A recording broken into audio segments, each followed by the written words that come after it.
کتونکو الب خان شیرپوی یم او ملګري را سره محمود جان عمرزی دی او دا مهال موجود یم په چترال کلي پولینګ سټیشن کې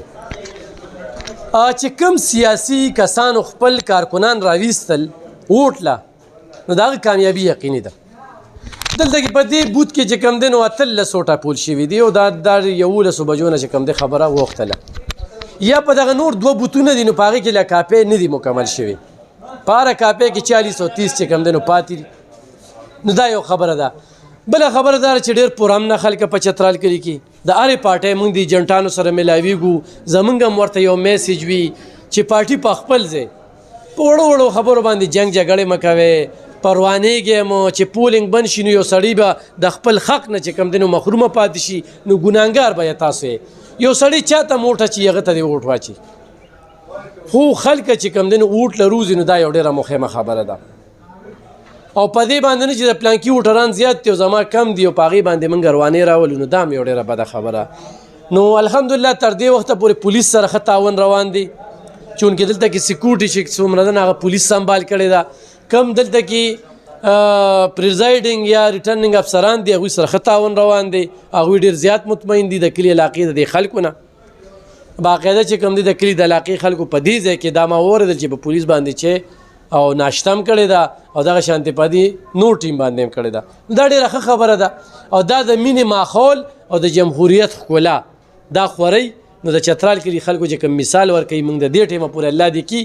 چې تر آخره دمه پورې هم دغه صورت حال وي پرامن ماحول وي نو دا به ډېره ښه وي خو ټرن آوټ چې کوم دی هغه ډېر بل شانتې صورت حال دی ووټران په ووټ اچولو کې د سره دلچسپي نه اخلي خو زه دغې خلکو ته وایم چې د دې صوبې یا د دې حلقې په سمي کې په ترقۍ کې به د ستاسو یو ډېر ناوړه کردار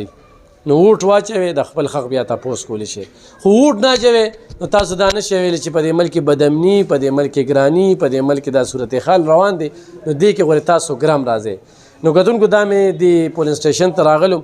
دا ماحول ډېر سازګار ماحول پولینګ چې کوم دی دا بوتونه چې کوم کسان ناست دي د سړک د پاسه دي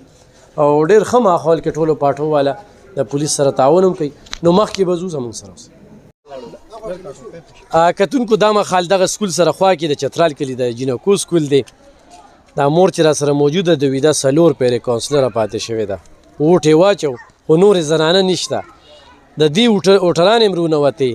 نو دا ووټران یې نه روباسي په خپله خو په خپله یې ووټ واچو نو خبرې اترې به ورسره کوو ووټ ته واچو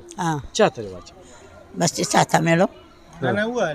لاټین ته مې واچوم چاته به مې نه پټی ولې پټو مې ځکه چې بس ښه نه دی چې تاسو لږه لږه خفه هم تی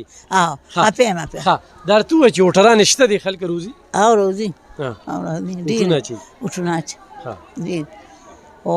مطلب دا دی چې یوه تا ما راکاږي زه دې راکاږم بل دې راکاږي نو دغه ماتې دا کار مه کوئ